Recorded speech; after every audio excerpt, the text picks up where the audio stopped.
today I'm gonna attempt to make the Persian herb stew قورمه sabzi. To begin with, I chopped and 2 medium onions, and I'm gonna saute them for a couple minutes before adding the meat. Our onions have been cooking for around 5 minutes or so. I've just now added some turmeric. This is gonna help with taking away that gamey taste of the meat, and shortly I'll let it fry with the onions for a little bit, and then I'm gonna add in our stew meat. So here's where we're at right now, and I'm just gonna add in our stew beef to then saute with the onions for a little bit, and then we're gonna wait until the meat is cooked on all sides, and then we're gonna stir in the herbs to then fry with the meat. I just wanted to add that the meat is actually lamb, and for the قورمه sabzi they're supposed to be cut in bigger sizes, so hence this. I have cut them in smaller pieces just because I prefer it like that, but you can do whatever you please or in whatever size. But as you can see, it's just browning a little bit. This will help with retaining the juices inside the meat while the stew is cooking. So this is where we are with the meat. In the next step, I'm just gonna add our fresh herbs. If you want to be really authentic, you can buy fresh herbs and cut and chop them, chop them yourselves. But in this case, I just bought store-bought herbs. So in this mixture, there is coriander, parsley, leek, and dill.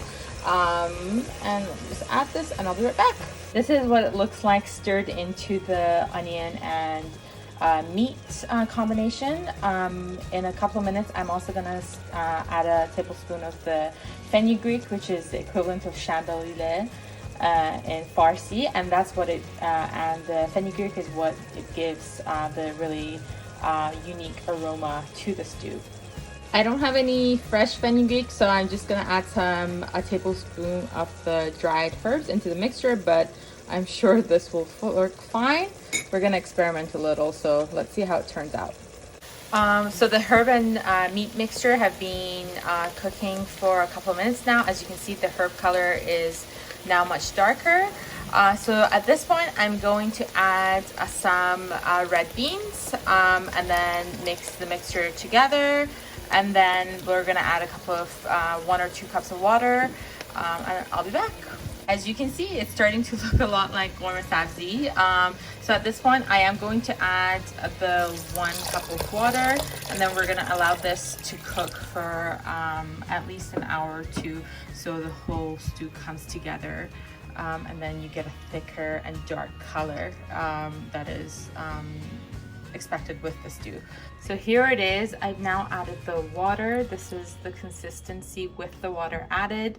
I'm also going to add a tablespoon of dried lime flakes, and maybe actually 2 tablespoons, and this will give it that little bit of tart taste, which is which also has the aroma and makes it that much more special. And I'll also add some salt and pepper, and then we're gonna leave this to cook for at least an hour or 2 on low temperature. And I'll show you what it looks like once it's done. And here's the final product, all ready to be served. The stew's been cooking for the past 2 hours. Everything's come together beautifully. The meat is tender, and we're gonna serve it with some saffron and basmati rice. But look at that, beautiful. And here you have it, قورمه sabzi, quick and easy. Please do share your thoughts in the comments below, as I'd love to hear from you. Thank you for watching.